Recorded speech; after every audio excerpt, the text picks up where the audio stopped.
যে রোদ পড়ছে, কাজ করতে করতে ক্লান্ত লাগতেছে। আপনি সাবধানে থাকেন। ভাইজান ফোন দিছিল, কইলো তোমার মোবাইলে নাকি টাকা পাঠাইছে। তা এই খবর তোমার কান পর্যন্ত এত তাড়াতাড়ি পৌঁছায় গেল?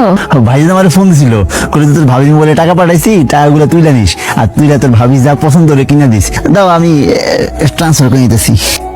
20,000 টাকা পাঠাইছে, আর পাঠাইনি? না, আর তো পাঠাই নাই। ও তোমার 21,000 টাকা আমি নিয়ে গেলাম, পড়ে নিয়ে গেলাম। ওটা আমার জমানো টাকা ছিল তো। সমস্যা নেই ভাবি। টাকাটা তুইলা আমার টাকাটা দিয়ে দিও। আর আমার না কয়েকটা জিনিস দরকার ছিল, তাই না দিবা? কি লাগবো ভাবি, কি জিনিস? আমার না কয়েকদিন ধরে খুব আপেল খাইতে মন চাইতেছে। একটা আপেল নিয়ে আয়ো। একটু যদি আচার পাও তাহলে একটু আচার নিয়ে আইসো। তুমি তো জানো এই সময় আচার খাইতে মন চায়। তোমার যা যা লাগবো আমি সবকিছু নিয়ে মনে। হ্যাঁ, এই বাড়ির মানুষগুলো এমন অদ্ভুত, সারাদিন অসুখে শিকার পাইরা মরে যাবো, তাও আইবো না। টাকা পাঠানোর সাথে সাথে খবর হয়ে গেছে। ভাইজা পোলার বউরে আদর যত্ন তালাপি যা আছে সব দিয়া ভাষায় দিতাছো, আর আমার বড় পোলার বউ ওরে কি করতেছো?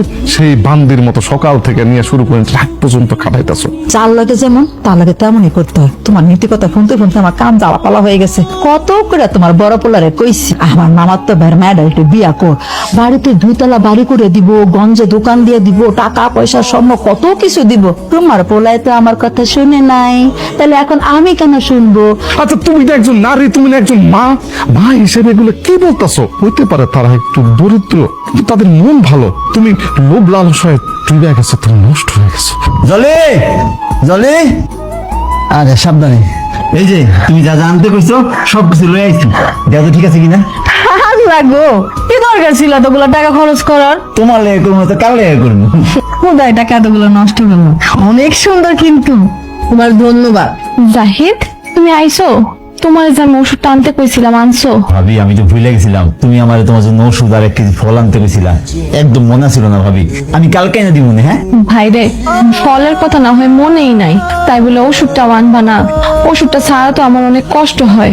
এই অবস্থাতে ওষুধ ছাড়া আমি বাড়ির এতগুলা কাম এত কিছু কেমনে সামলামু কও? ভাবি আমি তো কইছি আমি ভুলে গেছিলাম। আচ্ছা আমি কথা দিলাম আমি কালকে এনে দিব না। আমারটা তো ভুলে যাবা খুবই স্বাভাবিক। আমি তো বাড়ির বড় বউ, আমার তো তোমরা কেউ পাত্তাও দাও না। কিন্তু দেখো, নিজের বউয়ের প্রয়োজনটা কিন্তু তুমি ভুলো নাই, ভুইলা গেলা শুধু আমারটাই। আমার একটা জিনিস আয়না দিছো দেখা এই মহিলার কত হিংসা হয়েছে, কত মনে হিংসা। এটা নিয়ে এত নাটক করার কি আছে? হ্যাঁ, কি কইতেছো জালি? আমি তোমার জিনিসে নজর দিতে যাবো কে? আমি তো আমার ন্যায্য কথাটা কইতেছি। আমার স্বামী টাকা পাঠাইলো আমার প্রয়োজনীয় জিনিস কেনার জন্য, আমি সেই টাকা তুলতে দিছি তোমার স্বামীরে। কইলাম আমার জিনিসগুলো আয়না দিতে, ও আমার জিনিস না আয়না তোমার জিনিস আনছে। আমি এটুকু কইতে পারবো না? তুমি আমার টাকার খোঁড়া দিলা। এই ধরো তোমার জিনিস ধরো, আমার লাগবে না তোমার জিনিস। 2 টাকার জিনিসের লেগা এই মহিলা কতগুলো কথা শুনাইলো। আমার কি জিনিসের অভাব? রাখ, আমি কেন জালি শোনো। আনতেছো তুমি, একদম একটা জিনিস আনছিলাম আমার বউয়ের লেগা, সেটা তোমার হিংসা করতে হইব। বউটা চাতাই দিলা, আমি কইছা তোমার কালকে এনে দিব। বাড়ির মানুষগুলা যে কেন আমার সাথে এমন করে, তুমি এগুলো একটু হেদায়েত করতে পারো না? আল্লাহ।